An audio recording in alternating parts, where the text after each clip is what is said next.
Yes. Now they decided to bring 10 million. That's why they make it bring 10 million. In get time, go begin to hunger protest. Yeah. I don't know our government, but they did share the step. I don't know what they do. I don't know.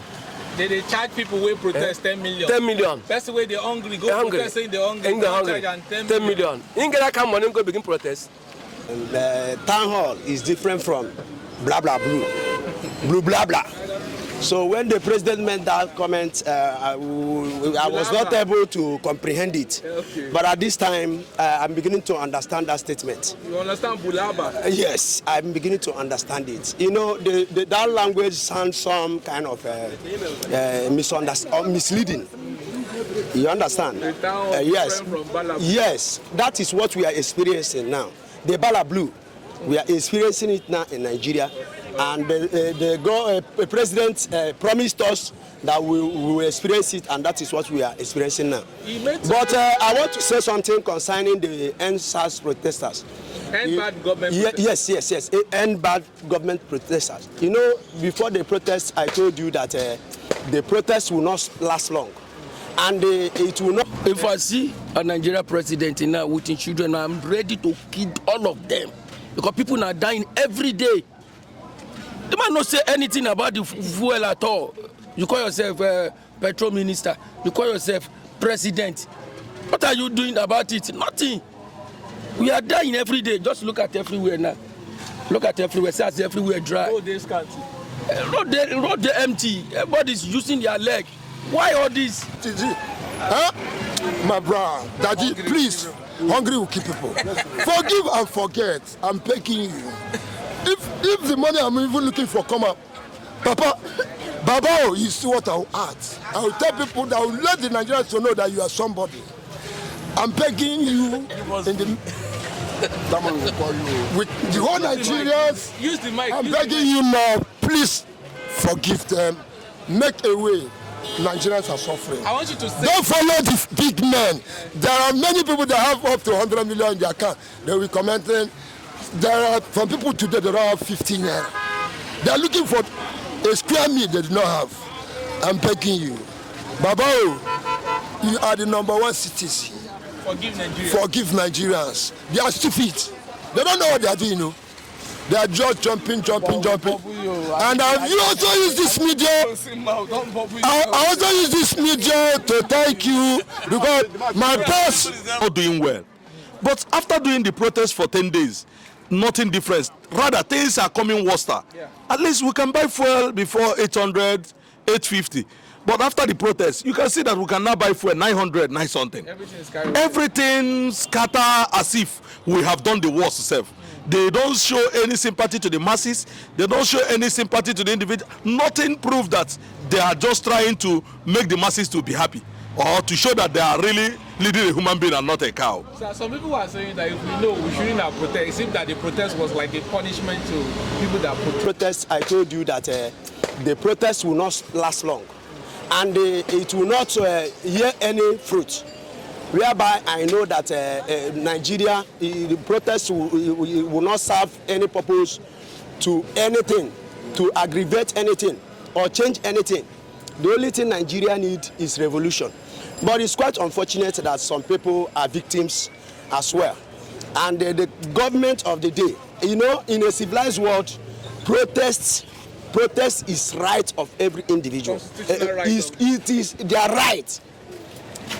You understand? But in Nigeria, you protest, nobody permits you to do that.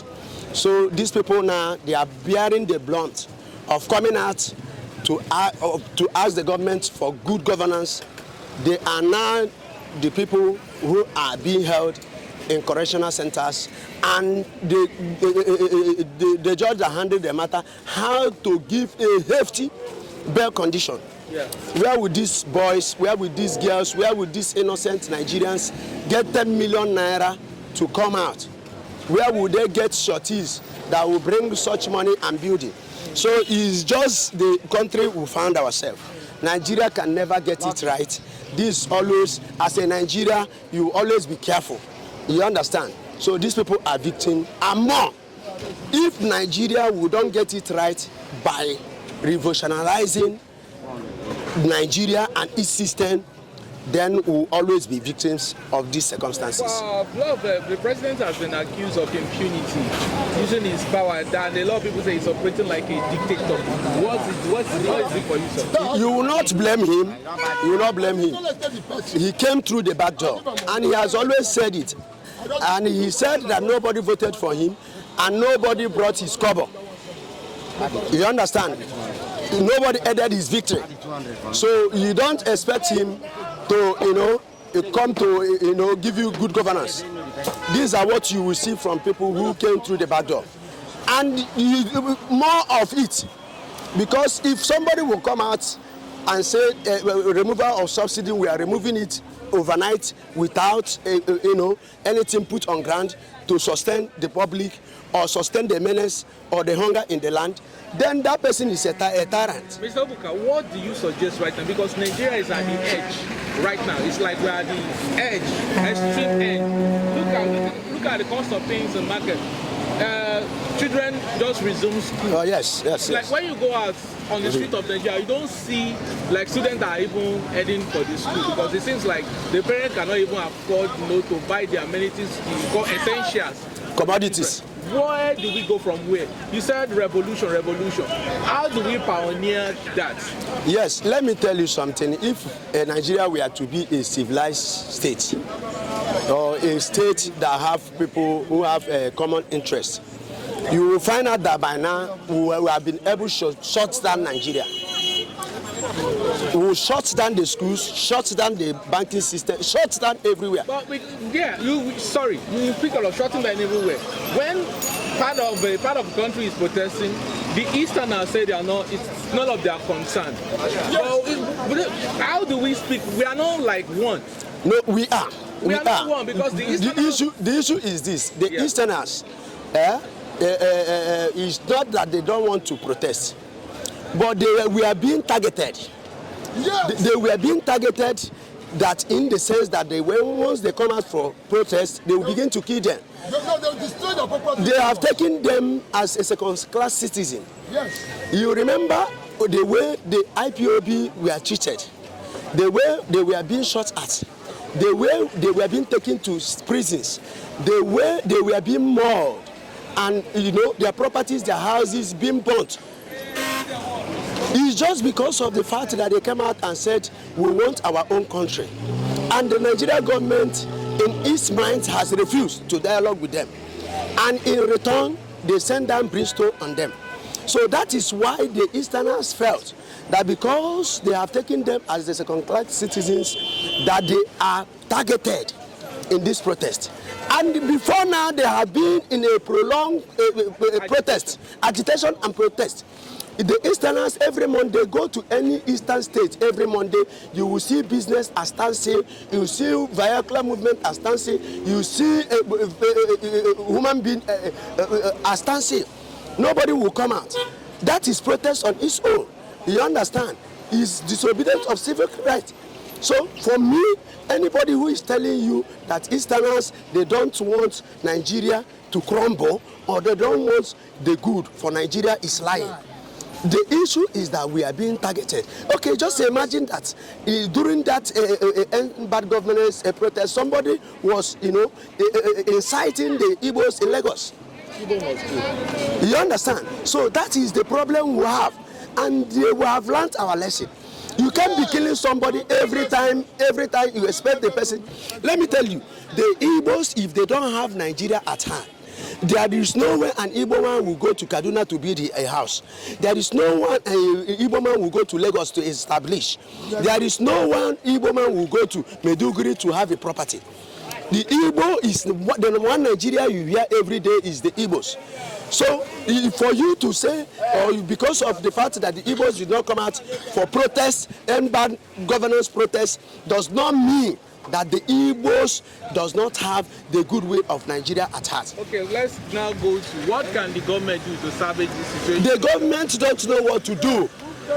The president has told you, I wish there is any other way. You don't understand the handwriting on the wall. The president came out and made a speech. It is, it's a impeachable offense For the president, somebody who has been given the mantle of leadership to, lead a country like Nigeria, where you have up to 2 million people. Are you saying there's no hope for Nigeria? There is no hope. We are living in abject hopelessness. Let me tell you, if there is hope, why is the price of goods and services skyrocketing every day? He said in his campaign promises that he's going to reduce purchasing power. Purchasing power, is that what the economy, is that what that to put us in objectivity? You understand me? To put us in objectivity, and he has been able to, gain all these his campaign promises. And I know vividly, you never voted for him. And majority of Nigerians as well never voted for him. He came through the back door, and that is what we are seeing. Purchasing power, that people cannot buy common commodities, they cannot buy common food stuff, they cannot eat and feed on a daily basis. Is that how you have to change? Is that how you have to curtail their expenditure? Is that how to stabilize the economy? By making people not to buy common necessity at home, making people not to have a common meal a day? Is that how you want to revitalize the economy? It is quite laughable at this time. At 21st century, the only way Tinubu wants to stabilize the economy is by reducing the purchasing power. Is that who says that? So at this time, I'm telling you, as a Nigerian, there is no hope. And for the parents, their children are returning back to schools.